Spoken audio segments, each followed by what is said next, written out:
Hi dear students, now today we're going to talk about some of the properties of soil, and the first property that we are going to discuss today in this session is the soil texture.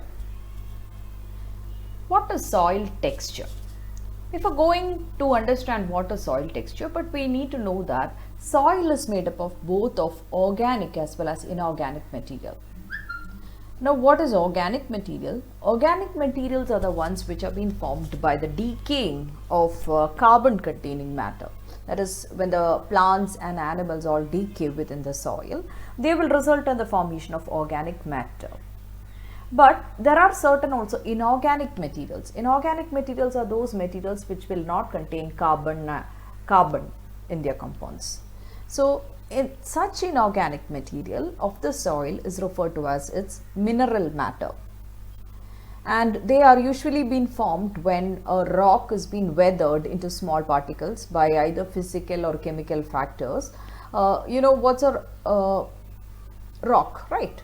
Rock is a basic component, like sedimentary rocks, metamorphic rocks, different types of rocks are there.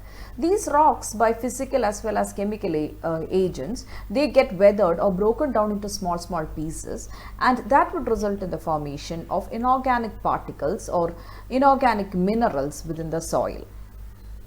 And these minerals are composed of three main components. It can be composed of sand, silt or clay based upon their size. And the soil texture refers to the proportion of sand, silt and clay sized particles that make up some mineral form of the soil. So, in the previous class we had mentioned what is the difference between the size of the sand, silt as well as the clay. So, when you express or when you find out the amount of sand, silt or clay within a within a soil, you make an estimate about its soil texture.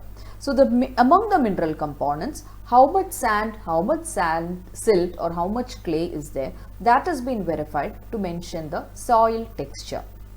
Now, light soil, it refers to a soil which is high in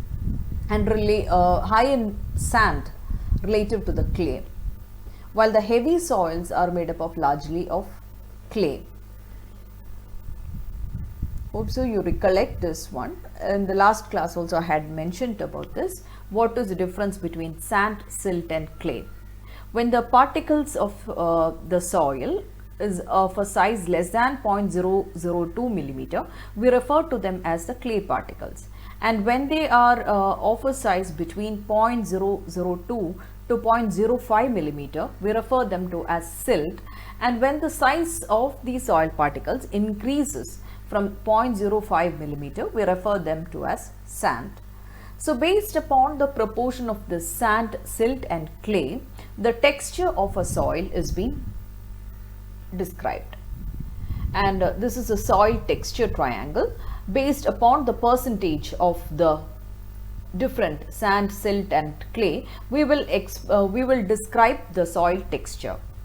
Now, if you are having a 60 to 90% of clay, we explain 60% or 70% of clay and the remaining of 40 to 10% of silt, we will call that soil to be as heavy clay. And if you have at this end, you have what, 10% of clay and 90% of sand, we'll call it as sandy soil. Or here you have loamy soil, which is what, 20% of clay. Then you can have here about 80 to 90% of loam. Then it is referred to as the what? The loamy soil. So, like that, depending upon the amount of sand, silt and clay, you explain the soil texture.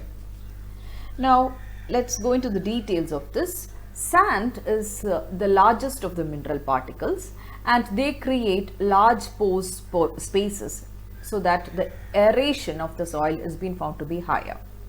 And the water flows through these large pores very quickly, and it has a high percentage of sand are generally well drained. If a soil is having a high percentage of sand, generally it has been found to be well drained. That is, water retention, or the water passes through it at a very faster rate. And because the water soil will not hold the nutrients, because the water will flow very easily through it, what will happen? The nutrients are not held back in that particular soils, in the sandy soils, and hence the water, when the water moves, the nutrients also go, and the soil will not remain fertile. And so the sandy soils, they feel gritty to when we touch it.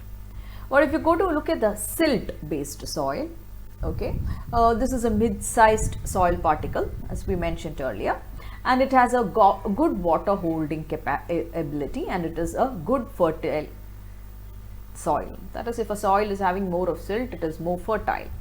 And if you go to look like silt, it feels like a flour when dry, and smooth like velvet when it has been found to be moist. Coming to clay, it is a smaller size of soil particles, and it has the ability to hold both nutrients and water that can be used by the plants.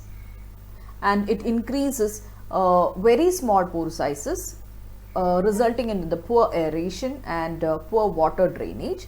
And the clay forms hard clumps when dry, and it is sticky when wet. So based upon these three properties, you have to notice, depending upon these three components, what happens, the water holding capacity as well as the nutrient retention as well as the fertility of the soil will be found to be different. Now, what is the relevance of soil texture? As we mentioned, the soil texture influences the amount of water the soil can hold, the rate of water movement through the soil, and how workable and fertile the soil is.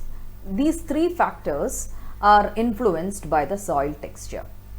And you can see that sand is well aerated, but it does not hold much water, and it is low in nutrients. But clay, it will hold more water, and it is better in supplying nutrients.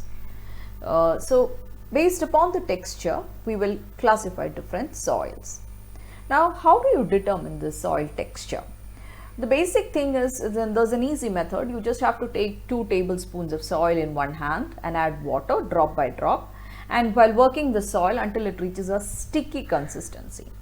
Then you squeeze the wetted soil between your thumb and a forefinger to form a flat ribbon. And using the length of the ribbon that has been formed, we can say what is the soil texture.